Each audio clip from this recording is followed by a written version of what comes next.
Hello and welcome to Fantastic Fights, the podcast about a middle-aged man playing adventure game books out loud on the internet.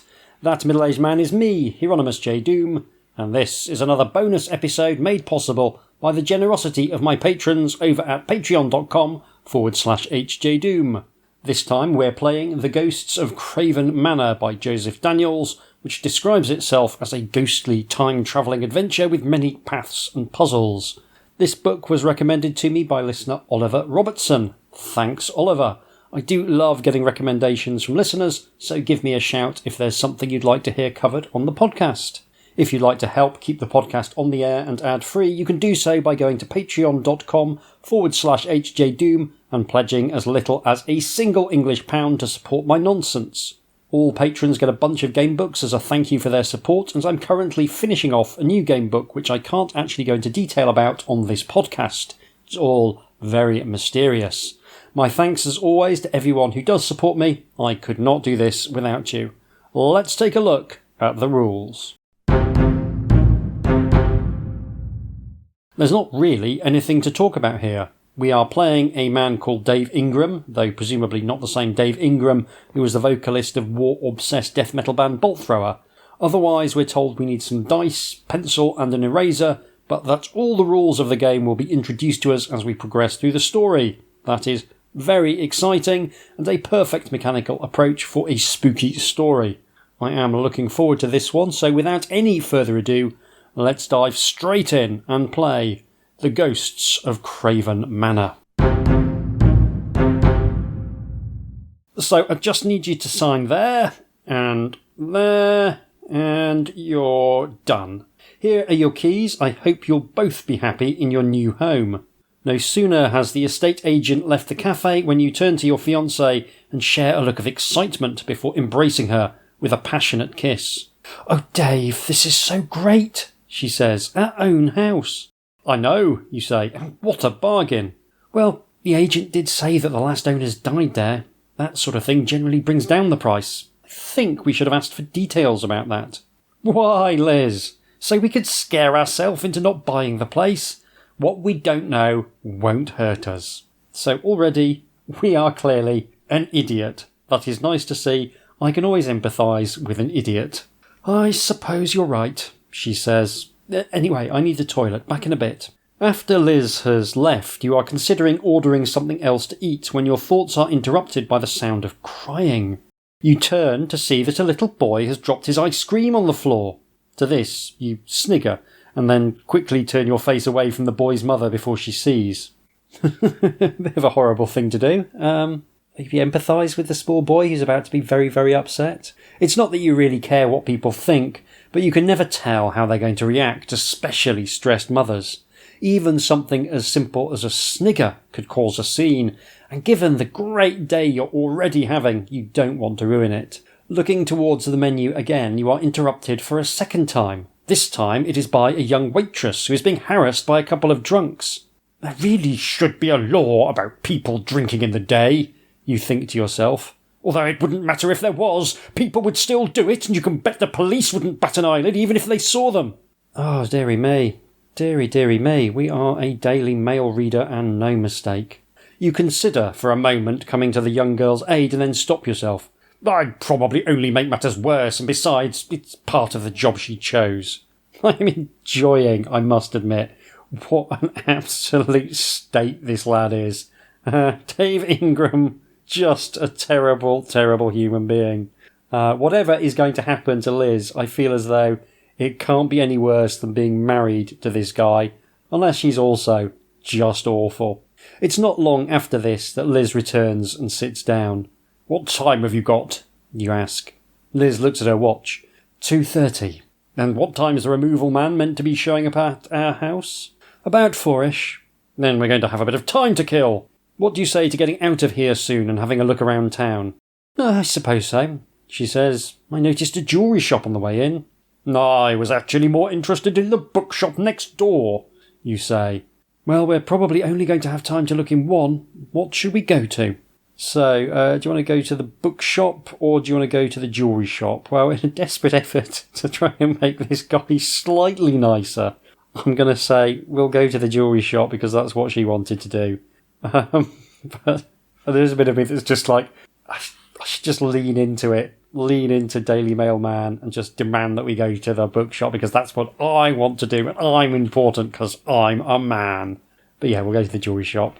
Upon entering the jewellery shop, the strong aroma of incense wafts up to your nostrils and you find yourself looking upon shelves filled with trinkets, precious stones and various artefacts. One in particular catches Liz's attention. It is an amethyst beaded necklace. After trying it on, she looks towards you. "What do you think?" she asks. "It's nice. I'd buy it if I could," she hints, "but I spent the last of my money on that toll bridge we went over." "Yes, I really wish we could have avoided that," you say, ignoring the fact that she obviously wants you to buy it for her. "I hate having to pay money that I don't have to." "Yes, I know what you mean," she says as she puts the necklace back disappointedly. It's unusual to get such a strong sense of the protagonist in a game book. I really like it. It's not something that I think is always appropriate. In general, people tend to create blank slate kind of characters onto which the reader can project their own sense of themselves, but there are times when it does make sense to have someone who's got a really strong personality, and I think this is definitely one of them. Upon leaving the shop, you get back in the car and drive to your new home. It doesn't take very long to get there, and you see a childlike look of joy on Liz's face as you drive up to the porch. Craven Manor looms over you like some home of an eccentric millionaire. You still ask yourself how you could be so lucky to now own a place like this. As you open the door into the main hallway, the first surprise you find is that the furniture belonging to the previous occupants is still there. "I thought they said they were going to make sure this place was completely gutted," says Liz, as she is looking around right before she walks into a cobweb. "And cleaned." "I'll give them a call," you say, frustrated. You are about to do so when your phone begins to ring. "That'll probably be them now," you say, but it isn't. "Hello, is that Mr. Ingram? David Ingram?" "Yes, who is this, please?" you ask. "This is Jimmy's Removals. I'm sorry, Mr. Ingram, but we've run into some difficulty on the road. I'm afraid we won't be able to get to your furniture, at least until tomorrow."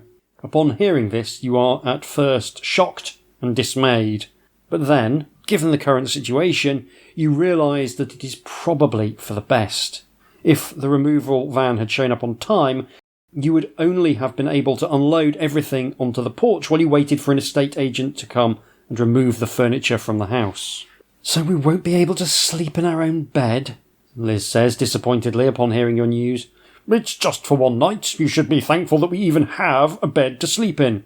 "Yes, probably a murderer's bed." "Look, if it makes you feel any better, we can sleep on the floor." "No, I think I can deal with a murderer's bed for one night. Lizzie needs her beauty sleep." So arrives your first night in your new home. You make the call to the estate agents and find out, just as expected, that they intend to come over and clear out the furniture tomorrow. Then, after eating some of the food you brought with you in the car, you head up to bed with Liz and collapse on the master bedroom's queen-size four-poster bed. Sleep takes you, and you drift for what seems like an eternity, until you are woken by a loud ruckus. You sit up to find that your fiancée is not beside you. "Liz!" you shout as you leap to your feet and walk out into the corridor. You suspect that she may have gone to the toilet and wandered down to the nearest bathroom. You've just opened the door when you catch sight of someone standing behind you, and quickly turn to see a dark, transparent figure standing there. At first sight it looks like a man in a long coat wearing a top hat. You are about to react to the apparition when they suddenly leap towards you, and you feel them merging with you. As the merge occurs, your vision blurs, and you find your surroundings suddenly changing around you. You are in the same house, but it looks new and pristine with very different furniture. Perhaps you are still dreaming, you think to yourself as you glide down the corridor. You then return to the room you had previously been sleeping in to find, much to your surprise, two people sleeping there. You want to say something to them, but nothing comes out. In fact, you are not in control of your body. You look to your hand and see that you are holding a knife. Then, to your horror, you find yourself raising the blade up and bringing it down into each of the couple in turn. You want to scream, But again, nothing comes out as you repeatedly hack at the two people until they are nothing more than bleeding corpses. It is at this moment that your surroundings change again, and you find yourself back in the house you left, standing over your fiancée, the bloody knife still in your hand, her pale eyes lifelessly staring back at you. Then the full horror of the situation hits you. The whole slaughter of the couple may have been a dream, but this definitely isn't. Somehow in your sleep you have gone and murdered the only person you have ever loved. Oh no, what have I done? You say to yourself. It is then that you see a young ghostly woman in Victorian clothing approaching you. Sorry, had that to happen to, she says. That's a bit was the way all my yes. Then she touches your face and you feel a jolt of energy surge through your body. So I think there is a message in the weird words that I read out. But yeah, it's quite hard to divine. So there's the sort of shape of English words, but there's a lot of letters that have been replaced. A lot of vowels have been replaced with consonants. But yeah, maybe we will find out more in a moment. You hear a rushing sound in your ears, and then moments later, you find yourself in a very familiar place. Certainly a very exciting start. And so I just need you to sign there and you're done. Here are your keys. I hope you'll both be very happy in your new home. For a moment, you are completely flummoxed. You are back in the cafe at the very point in time where you had received the keys from the agent. Is this real? Or are you dreaming? If it is real, did all the other stuff in the house never happen? Oh, Dave, this is so great, Liz says after the agent has left. Our own house. So relieved to see her alive, you instinctively reach over and embrace her with an urgency that she's not used to. Okay, I'm happy too, she gasps, but struggling to breathe here. Sorry, you say, as you release her. I know you're happy about the house, but a simple kiss would have sufficed. Actually, I'm not completely happy about the house, you say, remembering all that has transpired before. What do you mean, she says. Well, I've been thinking about the whole last owner's dying thing, and to be honest, it kind of creeps me out a little. That's funny. I was thinking the same thing. I was going to tell you, but I thought you'd just tell me I was being stupid. Normally, I would, but... Look, hold that thought. I'll be back in a bit. I just need to use the toilet. Oh, God, he's such a terrible, terrible person. Yes, normally, I'd be very happy to tell the love of my life that they're stupid. Then she leaves. With everything happening in a similar fashion to how it did before, you begin to wonder if what you experienced previously may have actually happened and that somehow you had time travelled back to prevent it from happening again. Little do you know this is actually true, and furthermore that you actually have power over these abilities. If this is your first time reading, we turn to a specific paragraph, otherwise we continue on. From this moment on, you must make use of the following statistics on your adventure sheet. TTP, time travel points, and FK, future knowledge. Okay, so getting the first of the rules. How to use TTP. These allow you to travel back in time. You begin with 10 and must use 2 every time you want to jump back a single passage. Note that the number of the previous passage is bracketed under the number of the passage you are reading at the time. That's handy. Sometimes if there are multiple ways you could have reached that passage, there will be multiple numbers. Be sure to turn to the one that corresponds to the passage you've just come from. If a bracketed number has ×2, ×3 or ×4 next to it, this means that the closest point you can return to is further back and will require you to multiply the amount of TTP we'd usually use to go back by that number. So if it's ×2, then you need 4 TTP. You will find items through your adventure that allow you to replenish your TTP, but otherwise, unless specified, you will not be able to exceed your initial amount. Okay, so 10 TTP, and that is our max. You may also use TTP to slow time. In situations where you must react quickly, you can add up to 2 points to the roll. You can choose to add these points on after you have seen the roll. That's handy. Future knowledge.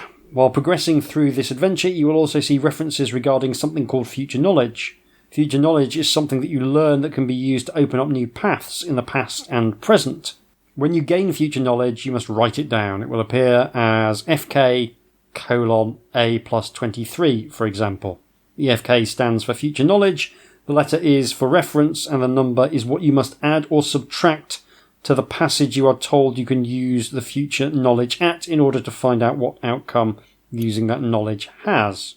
Okay, so future knowledge is a letter code, effectively, and if you go to a passage that says A, future knowledge, and you've got A23 written down, then you add 23 to the paragraph you're on to find out what happens. Okay. Throughout the game, you'll end up with a large list of future knowledge, so it is worth checking any time you see a choice to use future knowledge, whether or not you have it on your list. Fair play. Right. Multiple part future knowledge. Much later in your adventure, you will come across future knowledge that requires multiple parts to work. So that would look like FK Z8 part 1 of 2 plus 12. Normally, when you reach the passage that would say you can now use future knowledge Z8, you would add plus 12 to the passage number to find out which number to go to next, but because this particular future knowledge has 2 parts, that won't work, so you need to find FK Z8 part 2 of 2 and minus or plus both numbers from the passage in order to work out where to go next. Okay, that seems straightforward enough. I mean, clunky, very, very clunky, and not at all evocative in any way, shape or form, but it does make sense. And they're basically just keywords with numbers attached to them. So Z8 is just a keyword with a number attached to it to trigger using the keyword. Straightforward. There's a whole bunch of additional examples, which is great, really nice to see, but I will not burden you with those. Hopefully it will all make perfect sense. So it returns us to paragraph that we came from. And we just sort of continue with our adventure. You wouldn't normally believe in stuff like that, but you really can't think of any other way to explain it than time travel. Although if that were true, it would not only mean that ghosts were real, but that in less than 24 hours, Liz would die by your hand. I mean, I feel as though Liz has probably got a non-zero chance of dying at your hands at some point just based on your personality, but this does seem to be rather more straightforward. As you sit there pondering how you are going to try and convince your fiancé not to set foot in the house tonight, a child and her mother enter the cafe. It doesn't take you long to realise that this is the same child who originally dropped his ice cream. It then occurs to you that if you can stop this from happening, then it will prove that the future can be changed. So we get to roll a die. Roll 1 die, you may add up to 2 TTP to ensure your roll is higher, and you can use future knowledge A on this as well. So, do you roll a 5 or more? I roll a 4. Do I want to use TTP? Sure, why not? I wouldn't normally, but I think, for a first playthrough, you want to explore what the various different options do. So I'll spend 2 TTP to add 2 to my roll and roll a 6. With great speed, you run over and catch the kid as he falls, but unfortunately the momentum still causes him to drop his ice cream. As the kid cries over the melting scoop on the floor, the mother looks at you in appreciation. Wow, fast reflexes, thank you. Don't mention it. What do you say to the man? Says the mum. Thank you, says the kid amidst his tears. As you walk away, you notice that the kid's shoelaces are untied. No wonder he tripped. And we get future knowledge A plus 13. So that presumably means we can make a even better intervention. Your attention now turns to the drunks that will soon be giving the waitress a particularly hard time when she comes over to serve them. Perhaps this is another opportunity to intervene. You can now use future knowledge B, or you can just go to the next section, and that's what we will do because we don't have future knowledge B. As the waitress goes to take the order of the drunks, you notice that one of them is being a little too tactile for your liking. So what's a nice girl like you doing working in a place like this? One of them says as he squeezes her behind. Could you please get your hands off me? She says. I was only being friendly. If you don't want the attention, you shouldn't dress like that. All of the men in this are awful. Do you want to help her? Or not do anything? I think I probably want to help. Desperate attempt to make this awful human being into a slightly better person. Also, I wouldn't be massively upset if he gets beaten up by two drunks. "Hey, you!" you shout over. "Get your damn hands off her!" Unfortunately, your heroic attempt at using a film reference from an old 80s movie does a little more than anger the drunks who get to their feet and walk over to you. Or what? You realise you haven't completely thought this through. Or, you say as you bravely get to your feet, "I'll make your face how it is now." To this, they laugh. Then one of them throws a punch that knocks you back onto the table. "That's for interfering in my business," says the drunk. "OK, out," shouts the owner. "We don't tolerate that kind of behaviour in my place." After the drunks are shown the door, Liz returns to find you with a big shiner. You tell her what has transpired and she is not happy that you took a chance like that. Not long after this, you both leave. So you get future knowledge B plus 10. Upon leaving the cafe, you wonder if you can use the opportunity of looking round town to find anything that can help you prevent the events that will transpire that evening. You consider you may be able to find a useful book in the bookshop, or perhaps find some kind of artefact in a jewellery shop that may ward off spirits. It's very Groundhog Day this is turning into, a film I absolutely love, predictably enough, so I cannot complain about this as a premise. I'm also very impressed with how thoroughly the mechanics are embedded into the story. Being able to constantly play with time, albeit at a significant cost in terms of time travel points, is really cool. It makes you feel like you're really in charge of what's going on, and it really does make the book feel already like a puzzle to be solved. Let's go to the bookshop. When in doubt, always go to the bookshop. The bookshop is so crammed with books on the shelves and in piles on the floor that there's barely room to walk around. While Liz moves off into a corner of the shop to look at books on arts and textiles, you take the opportunity to look for books on ghosts and the paranormal. Whilst looking in one particular book called Mysteries of the Unknown, you find a very interesting article. Whereas many believe it is true that some ghosts could possess the living, there are some cultures that believe certain amulets could be used to prevent this from happening. One such amulet is the Amulet of Taraka, as shown in the diagram below. You acquire future knowledge D plus 10. You are considering reading more until Liz comes and joins you. "Mysteries of the Unknown?" she says, reading over your shoulder. "I didn't know you were into that sort of thing." "I'm not," you say, as you close the book abruptly. "It just caught my eye." You decide to leave before she starts to get suspicious. After returning to your car, you consider telling Liz about your premonition, but stop yourself. She wouldn't believe you, and would not be so easily convinced to cancel the deal for the house and look for something else. You wonder if that is enough of a reason to risk her life when you know what waits at that house, but right now you can't think of any way to stop her from setting foot inside that would not ruin your relationship. I think if it was the choice between that or stabbing someone to death, I think I'd be prepared to take a chance on the relationship ruining. I think I would rather be single than a murderer, just as a way of looking at it. Then a thought comes to you. The whole incident with the ghosts did not occur until later that night, which means that even if you do go to the house, there is still time to convince her to leave. In the end, you decide that you will go to the house. Like before, you find that it has not been cleaned, and like before, the removal van company calls and tells you they won't be able to deliver your things until the following day. Upon hearing this, you realise an opportunity has presented itself. Last time this happened, you decided to stay in the house for the night, but perhaps this time you could convince Liz to stay in a hotel. You noticed one on the drive up here. Even though staying somewhere else would just be putting off the inevitable, it would buy you some more time to think of a permanent solution. The choice is yours. You can use future knowledge E, or you can choose to stay at the house, or you can stay at the hotel. Let's try and stay at the hotel. "Oh, I would love nothing more than to spend the night in a hotel," Liz says approvingly. "But do you have enough money to pay for it?" "Did you pay for the jewellery?" "I did not." Thankfully, you find that you are able to afford a night in the hotel and drive over there.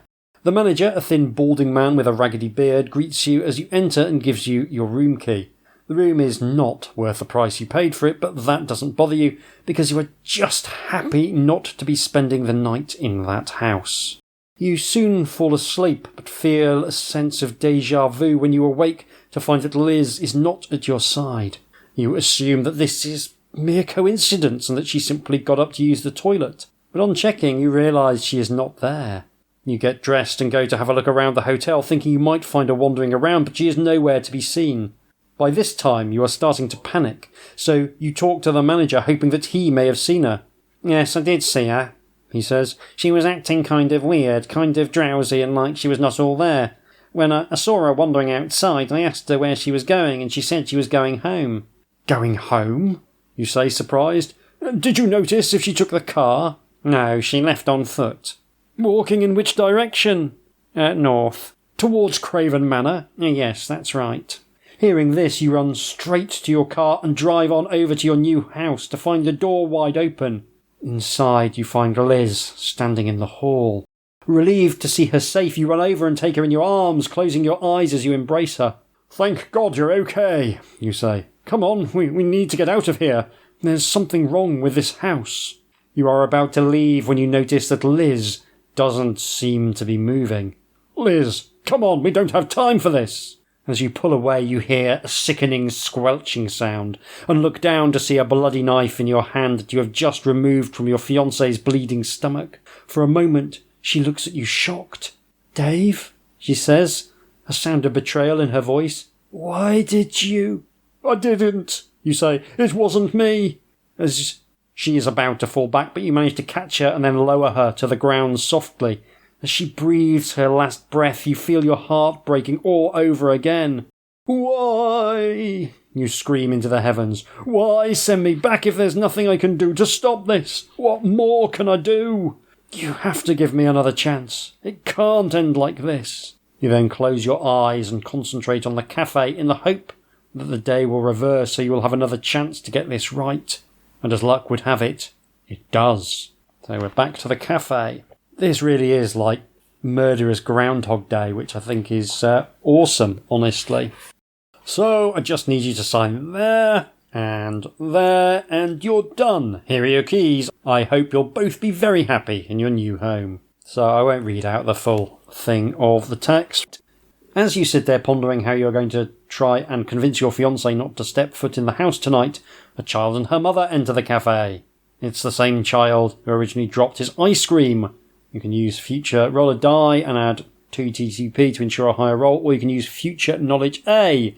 I have future knowledge A, so that enables me to add 13 to the paragraph I'm on.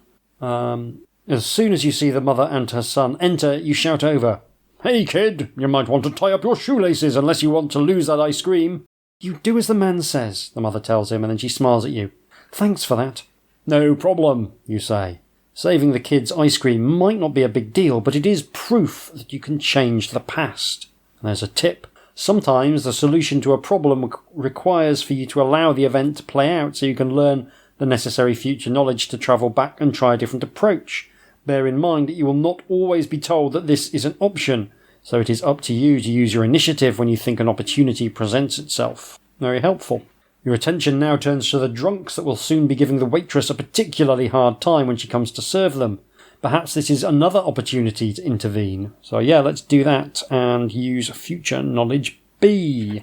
Remembering that intervening resulted in you receiving a black eye, you try to prevent the waitress from even having to serve the drunks in the first place. So you can roll a die, and I get a 5. You can add 2 TTP to ensure a higher roll, but I don't need to because I've got the 5 I need.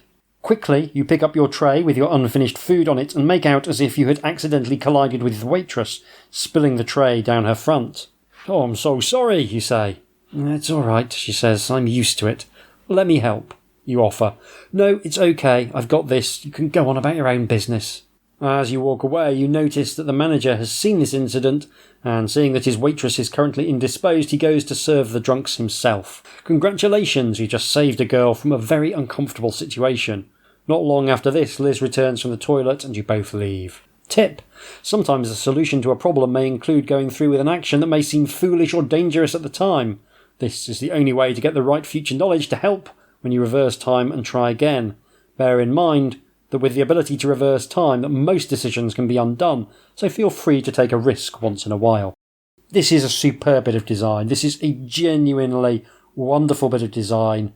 The fact that you can undo your decisions really gives you the freedom to explore all of the available options, knowing that there's nothing in there that you can't reverse in the right circumstances using your TTP. I think this is enormously clever, and yeah, it gets you to engage with the text in new and interesting ways, and it allows you to put really important stuff behind stupid decisions. It gives the reader an incentive to sometimes make really stupid decisions, and that is a rare thing. Yeah, really, really clever. Love it. I might loathe the protagonist with every fibre of my being, but the design of this is superb so far. Upon leaving the cafe, you wonder if you can use the opportunity of looking around town to find anything that might help prevent the events that will transpire that evening. Well, we've done the bookshop, so I guess the jewellery shop is the only other option. Upon entering the jewellery shop, the strong aroma of incense wafts up to your nostrils, and you find yourself looking at the shelves filled with trinkets, precious stones and various artefacts. One in particular catches Liz's attention. It is an amethyst beaded necklace. After trying it on, she looks towards you for approval. What do you think? It's nice. I'd buy it if I could, but I spent the last of my money on that toll bridge we went over. You realise that she is hinting for you to buy it for her. Do you want to purchase it for your fiancé, or use future knowledge, or choose not to? I think not, because I think we need to see if we can find some sort of amulet. After returning to the car, you consider telling Liz about your premonition, but stop yourself. Okay, so it's actually just, we don't get to buy anything else. So I'm going to use 4 TTP, which is the toll I need to pay to turn time back. It occurs to me with a certain kind of digital gamebook, there's probably an argument for giving people the ability to undo the decision they've made just in general. Yeah, that might be something I talk about at the end. So we'll go back to the jewellery shop. This time we will buy the necklace and see if that makes a difference. After Liz puts the necklace down disappointedly, you wait until she's looking at something else, then sneakily take it to the till. Unfortunately, it costs you all the money in your wallet, but you believe it's worth it after the sheer look of joy you see on her face when you give it to her outside. Now we return to the car, and you consider telling Liz about your premonitions, but stop yourself. So we've been here before. Now we need to decide whether we stay in the house for the night or whether we convince Liz to stay in a hotel. This time we have to stay at the house because I happen to know we don't have any money left because we bought the necklace. So we will stay at the house. Choosing to stay at the house again, you try to do everything differently. After going to bed, you lie awake all night, hoping you'll be able to catch Liz as soon as she gets out of bed. Unfortunately, whether it be down to tiredness or something more sinister, you still fall asleep and wake to find Liz is not in her bed. Panicking, you quickly run out into the hall, taking a different direction to last time, keeping an eye out for the shadowy figure that possessed you. Soon, you find Liz, and you are about to go over to her when the black figure once again appears and takes you over. You know what is to come, and you desperately will it not to be so. Then, as if by magic, you find yourself back in the cafe. So there's clearly something I've missed.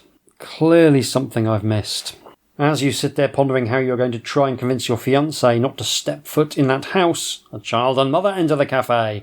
So, yeah, okay, we'll use future knowledge A to save the child's ice cream. Your attention now turns to the drunks that will soon be giving the waitress a hard time. Perhaps this is another opportunity to intervene. So we could use future knowledge B, or we can let it play out. And I think we'll let it play out so the drunks come and hassle the waitress. We'll be able to save her next time. We'll definitely save her this irritating and belittling experience on the final playthrough, I hope. But we will choose not to intervene and we'll just leave when Liz returns. And then we'll go to the bookshop. So actually, this is the thing I missed last time. I've got future knowledge D, so I could use future knowledge D in the jewellery shop, which seems like the only possible way forward. So, we go into the jewellery shop, the strong aroma of incense wafts up to the nostrils, find ourselves looking at shelves filled with trinkets, precious stones and various artefacts. We will use future knowledge D. You are considering buying the necklace for Liz when an amulet hanging behind the till catches your eye. At first you are not quite sure why it seems so significant to you, until you remember that the picture in the book regarding ghosts and possession showed you a very similar looking amulet. Wondering if this might be the thing you need to prevent your possession, you waste no time in purchasing it. So we've got future knowledge E. After returning to the car, you consider telling Liz about your premonition, but you've got future knowledge E, so it doesn't matter. Rather than leave the house, you decide to give the amulet you bought in the jewellery shop a try and wear it through the night.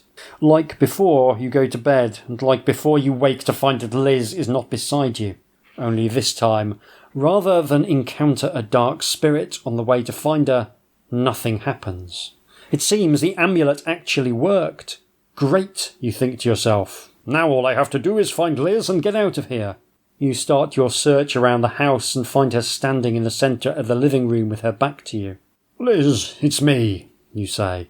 But when she turns around to face you, you do not recognise the eyes staring back at you or understand a word that she says. You want?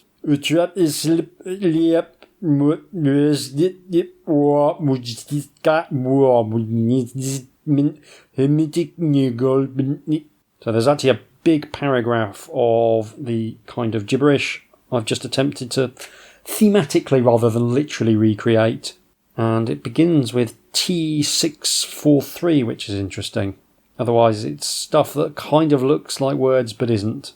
Whatever has got hold of you, you need to fight it, you say as you take her hand. Maybe if I can get you out of the house. You attempt to take her through the front door, but an invisible force stops her from going any further. The spirit inside her appears to be trapped in this house, and since it has chosen her as a host, it means she can't leave either.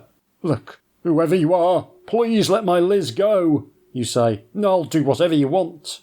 The possessed Liz repeats what she has previously said. I'm sorry, I don't understand this, you say. What does it all mean? But before she can explain anything, she collapses. After checking for a pulse and finding that her heart is beating normally, you decide to bring her into the living room and lay her down on the couch.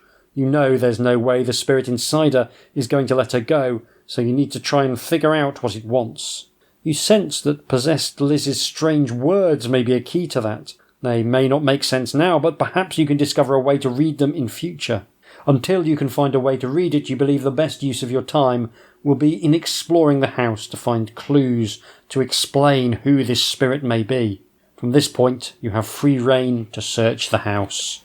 So the next section gives us a long list of rooms we can explore in the house. There are 1, 2, 3, 4, 5, 6, 7, 8, 9 on the ground floor, 11 on the first floor, 3 locations in the garden, and 2 additional locations will become available. So, that could keep me quiet for a little while, I reckon. And I think that is an ideal place to conclude this recording. It is the perfect place. We have successfully used our time travelling and time twisting powers to navigate the opening, the prelude, I guess, to the main event. And that created a nice little mini adventure that, as luck would have it, fits very nicely into under an hour. So, yeah, great stuff there. I'm really enjoying this. I do have tremendous misgivings about the main character. I really hope that part of the narrative is going to be him deciding to be less awful. I hope this is a self-aware depiction of a terrible man and just not what the author thinks an everyman is like. But we will find out on my own time as I go and play The Ghosts of Craven Manor. Even if that doesn't happen, I suspect I'll still really enjoy the book anyway, because the design so far is top drawer. Absolutely top drawer. So, I shall go and play that on my own time. I'll be back for you in just a few moments with some closing remarks. Tatty bye. I have finished Ghosts of Craven Manor, and it was quite the epic journey. Technically, I've only got one of the possible 5 endings, but if I went back to try and find all the others, this podcast would likely be delayed by weeks. It has already taken considerably longer than most bonus episodes, and that's probably the first thing to say about the book. It is absolutely jam-packed with content. I think I ended up spending slightly longer on this one than I did on the Steam Highwayman, which was much more open-ended in terms of the narrative.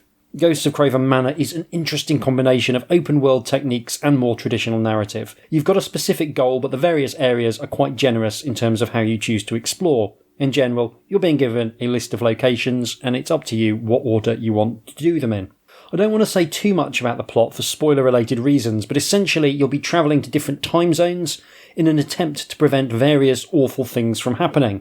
The action all takes place in Craven Manor and the surrounding locality over more than a century of time. This means that there's an overarching narrative, but also scope for lots of different subplots which you must untangle before you can escape the clutches of the house and its otherworldly inhabitants. The plot is extremely intricate. There's a lot of different moving parts, and changes in the past will often unlock new areas in the present for you to explore. This is a convoluted gamebook that is pushing right up against the limits of what you can do in this design space. By the end, my character sheet looked like the notebook of an insane inventor, filled with mysterious codes and lists of things I'd accomplished and hints of what I still needed to do. In some ways, Ghosts of Craven Manor plays more like a point-and-click adventure than a traditional gamebook. The character sheet is doing an enormous amount of heavy lifting to make the gamebook function as you track all manner of things in order to trigger certain events and opportunities. Playing it feels much more like solving a puzzle than most gamebooks, and that's a really pleasing experience for me. Exploring each area gives you some information or an item that might be useful somewhere else, and a lot of the challenge comes from trying to work out where you might be able to make further progress based on the items and keywords you've acquired. Finding a torch and battery, for example, makes you realise that there's a very dark room that you could potentially now explore. Saving someone's life in the past allows you to interact with their descendants in the present. It frequently reminded me of a more po-faced riff on the classic LucasArts game Day of the Tentacle. What's astounding about Ghosts of Craven Manor is both the sheer complexity of the design, but also how absurdly tight it is. There's barely a wasted section in the gamebook. Every single location and encounter has some kind of purpose within the intricate mechanism of the book. There's some redundancy as well, which is a very welcome thing for a book this long. This isn't one with one true path. There's multiple ways to open many sections of the book, and various items can act as a skeleton key if you've missed finding an actual key that unlocks a room in the house. My favourite being the sledgehammer, which enables you to just break down those pesky doors that have been hindering your progress. I do like the application of brute force. On a pure design level, Ghosts of Craven Manor is breathtaking. It's a tour de force. It's hard to think of a gamebook that has so many moving parts that lock together so smoothly. I had many moments where I felt exhilarated after thinking I'd run into a brick wall, only to realise that there was something new I could try that opened up an entire new avenue for progress. Mechanically, you've got a few different approaches working in harmony to make solving the puzzles feel organic. You've got your classic items, where the text simply checks whether or not you've got them, but you've also got items that trigger off secret words in the text, so whenever you enter a dark area, a repeated motif will let you know that you can use the torch by subtracting a number from the paragraph. It is a fun mechanic, but I'm happy to say that it's not overused. You're only checking the text for a couple of different secret phrases, and the design makes it fairly obvious when a bit of secret text might be present. If you go into a dark room, it's fairly obvious that you might want to check whether the secret text that enables you to use the torch is present, for example. So you aren't having to check each and every section, which would have been a nightmare. There's always an indication of when a secret object might be helpful. And I think that's a really important factor in making use of that technique, is doing your best to make it so that the way you write it makes using the object feel intuitive. The future knowledge works in much the same way, except that the text will always tell you when you should add or subtract the relevant future knowledge to unlock a new section. The bookkeeping on this can be a bit onerous because there's lots and lots of future knowledge, and if you want to also track what each letter code does, you'll be writing a lot of notes. But in general, you can just let the book worry about it, except for a lengthy section where you're trying to solve a specific crime, and there it's very helpful to make a note of which future knowledge code relates to which suspect so that you can follow the various leads in order. The changes in the past system is very similar, except that you don't have to add or subtract numbers from the text to make use of them, and the text will generally be pretty open about what the effect of the change in the past will be, and that helps reduce the cognitive load.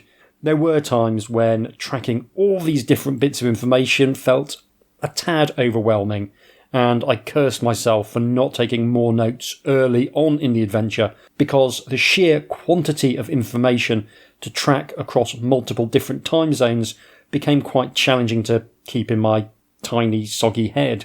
If you play this book, then I would strongly advise taking plenty of notes to save yourself a headache in the later stages. It is astonishing to me, though, how well all of these tracking systems hang together in the text. I don't think I came across a single error that broke the book. It's been very thoroughly tested to make sure it doesn't fall apart, and I really enjoyed all the various little stories you can find nestled within the main narrative. Jumping around, solving problems like you're in a spooky version of Quantum Leap was thoroughly enjoyable. Preventing a crime in the past and then seeing how that plays out in the present, that never got old. I think for my personal taste, I might have preferred the book to be a bit shorter. That's purely a me thing and a matter of personal preference. I know there will be people who will relish the opportunity to get stuck into a game book that they can play for hours and hours. There's so much content here, but I think for me, a more focused approach, trimming some of the fat, would have appealed to me more, but as I say, that's not a criticism, that's just me. The ability to rewind time is a genuinely phenomenal mechanic. I love how it makes it possible to undo mistakes and how it pushes the player, when they've got plenty of time points, into taking more reckless actions, knowing they can undo the effects and potentially even learn something to their advantage. It ties in beautifully with the overall theme, and being able to mess with time on both a macro and micro level is something that I've never seen in a gamebook before. For me, the gamebook is too stingy about time points. I get you want it to be a limited resource so the decisions still have weight, but I think the starting number is too low. Later you get more and you get other benefits as well, but it's actually early on that they are most important when you have less of a feel for when to use them, and that's when it's hardest to get time points back. It is one of my favourite gamebook mechanics that I've seen, and in general it's very well implemented. These things are hard to balance properly, but if you play it, you might want to house rule some additional time points to help out the early game. I think I'd also probably get rid of the bits where you can lose the book entirely.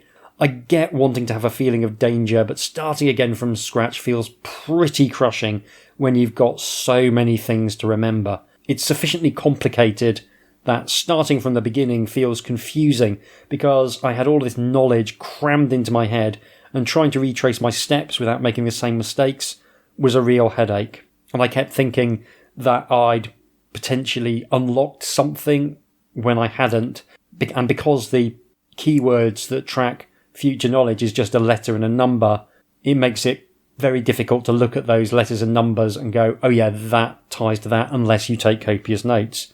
Which again, is not generally a problem, but if you're doing subsequent playthroughs, it can be an issue.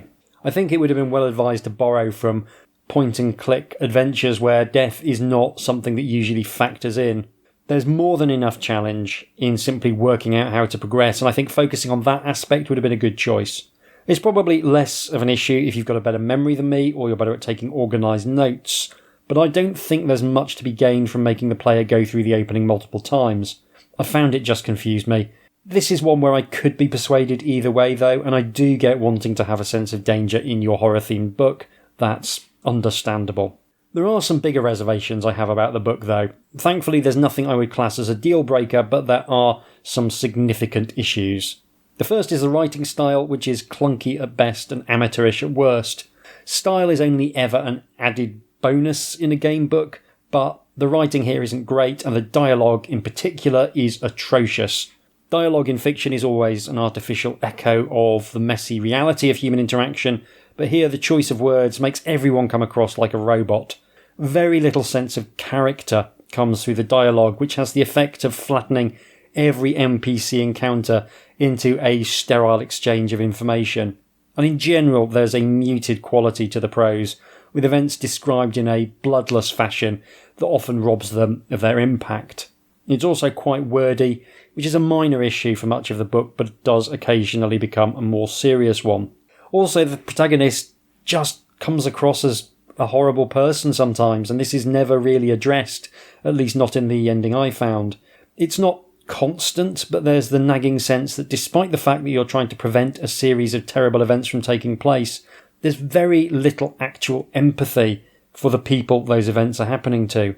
I was at times left with the impression that the main character doesn't like or respect people very much, which is a feeling that's at odds with the main thrust of the narrative. It's not a huge problem, but I do think it's something that a good editor would have pointed out as something that you need to either fully embrace or address in some fashion. As it's presented, there is just this disjunction between the narrative and the protagonist. Where the writing style really does come a cropper is with a couple of puzzles I found genuinely maddening. There's a few ciphers in this book, places where you have to translate some ghostly gibberish according to a set of rules. The chunks of text you have to translate are frankly massive, and they are way bigger than they need to be. There's a standard letter substitution cipher, where I was thankfully just able to plug the text into an online solver, which saved me, I reckon, about 20 minutes. There's one where you have to read the text backwards, omitting the first and last letter of each word. I found that one fine, though again the text was still too long. The one that really enraged me, though, was the one where you have to swap each word with the one next to it, and also every vowel has been substituted with another letter. This one was like torture to solve, especially for a dyslexic, but I think it would have been infuriating for anyone trying to wrangle this massive chunk of text for an outcome that is absolutely not worth the effort. If you're going to make players do this kind of cipher, I'd suggest that 10 words is probably the upper end of what you should be requiring. Once the player has found the cipher, they've done the hard work, and it's perverse to make solving the cipher into a grinding exercise in tedium. The other area where things go badly wrong is whenever there's a dice involved. I genuinely don't think the author really understands how probability works. In general, randomness is astonishingly badly deployed to the extent that it almost feels like a perverse work of art. There are random rolls and the text almost never has the odds in your favour. You can spend time points to improve your chances, but you really need to save all of your time points for actually meddling with time and saving yourself from death. There's a few places where you need to make a long series of 1 in 6 rolls, and you can spend time points to make it almost doable, but only if you want to spend your entire store of time points, which, spoilers, you don't. And that basically means that there's chunks of this adventure where, if you're playing honestly, you will never see them. You will literally never see them. My advice is ignore all the dice rolling mechanics and either just replace it with a straight 50-50 roll or pick whatever outcome you prefer, which is what I ended up doing. It's the combat that's the real deranged masterpiece, though. Combat involves rolling 2 dice for each combatant and recording who has rolled the highest, effectively like a fight in Fighting Fantasy if you've got equal skill with your opponent. Repeat this process for anything up to 24 times, and then count who has won the most rounds. That combatant has then won. It's completely insane on a couple of levels. Firstly, every combat has an even number of rounds, so you can technically always draw after fighting for 24 straight rounds. The text, interestingly, says nothing really about what happens if you draw. Secondly, it basically shakes out to a straight 50-50 roll who actually wins. Why, in the name of sanity, would you make someone fight for 24 rounds when the outcome could be done with a coin toss? A coin toss which would have been a better mechanic here because at least you can't draw a coin toss. There's some gunfighting rules as well, which are somehow even worse, but if I get into that, we'll be here forever, and I don't actually enjoy tearing apart the work of creators who've clearly spent a huge amount of time and effort on their gamebooks. But if you're writing a gamebook and you want to include dice, I am begging you to look up basic probability. You don't have to become an expert, but at least try and work out something on the back of a fag packet, or at least think about what happens if the player fails the roll more than half the time. Balancing gamebooks with random chance in them is really hard, and most of the time you'll get it wrong. Lord knows my own work isn't especially tightly balanced, but I do at least try, and I quit maths after GCSE. And here, I really don't think the randomness actually adds anything to the gamebook. It is purely an impediment to enjoyment. So, yeah. With that negativity comes a degree of positivity as well, because screwing up the random numbers is actually the least important part of a gamebook. It's why it's a good thing that this is a physical object and not actually a video game, even if being a video game would remove a lot of the issues with needing to create a character sheet the size of a Dickens novel. Part of what makes gamebooks unique is that you, the player, have the freedom to choose how you engage with them, and I think that's an incredibly important part of what makes them such a fascinating art form. You can adjust the gamebook to your own individual tastes. Once you realise that every fight is a coin toss, you can choose to simply flip a coin instead of pointlessly rolling dice over and over again to get to the same actual outcome. You can opt out of dice rolls altogether, which is what I did with Ghosts of Craven Manor, and it didn't ruin the book at all, because the random stuff isn't what makes this book great. The beautifully intricate puzzle box construction and the sheer ambition is what makes this book great, and you can get all of that good stuff by adjusting how you approach the rules, and that is magical to me. There's no question that the Ghosts of Craven Manor is flawed. I think if this had been published in a more traditional setting, some of those flaws would have been addressed. A good editor would have punched up the prose and got the author to think about whether they wanted the protagonist to come across as quite so selfish. Those would be changes I would have been very happy to see. But I think the ultimate vision might have been compromised as part of that process as well. An editor might have suggested streamlining things, a more coherent focus, and potentially reduced the sheer ambition of the text in a way that would have made the book considerably less impactful. I like that this is this big, convoluted thing that has you going back and forth in time and getting caught up in the weeds of various subplots. In some ways, it's one of the best game books I've ever played, and part of that comes from having a singular vision unshackled by commercial constraints. It's simultaneously incredibly tightly designed and all over the place, and I'm prepared to put up with a lot of nonsense if there's something really special at the core, and there is something really special at the core of Ghosts of Craven Manor. Every single section is doing something. There's nothing that doesn't have some kind of purpose, and that's remarkable. It's 535 sections, but it feels more like 1,000. If you enjoy long game books and puzzles, and you're prepared to ignore the elements which don't work and focus on those that do, then The Ghosts of Craven Manor is an easy book to recommend. It benefits from the player taking a meticulous approach, but also a loose attitude to rules as written, and there is a lot of fun to be had. And with 5 different endings, there's even scope for coming back and replaying, which is something I might well do after I've had a good long break to come at it fresh. It's probably not suitable for all ages. There is some adult stuff in there which might be an issue for younger readers. It's nothing you wouldn't see referenced in a BBC crime drama, and most of the really unpleasant stuff happens off camera, as it were. But it is something to be aware of. I'm very happy to have played it, and I may well do another of his books at some point, though I will need to be super organised if they all take as long as this one. That is all for this episode. I will be back with another of the rapidly diminishing supply of fighting fantasy books in a couple of weeks, and I'll be restarting Popular Antiquarian as soon as I've cleared the decks on a few projects. Patrons can look forward to a new reward in the near future, as I almost finished writing a wordlessly stupid gamebook in Twine. If you want to get in touch with me, you can email me at hjdoomretrofun, all one word, at gmail.com, or by following me on Blue Sky at hjdoom. A rating or review on your podcast platform of choice would be much appreciated. Thank you very much for listening. Take care, and I'll see you soon.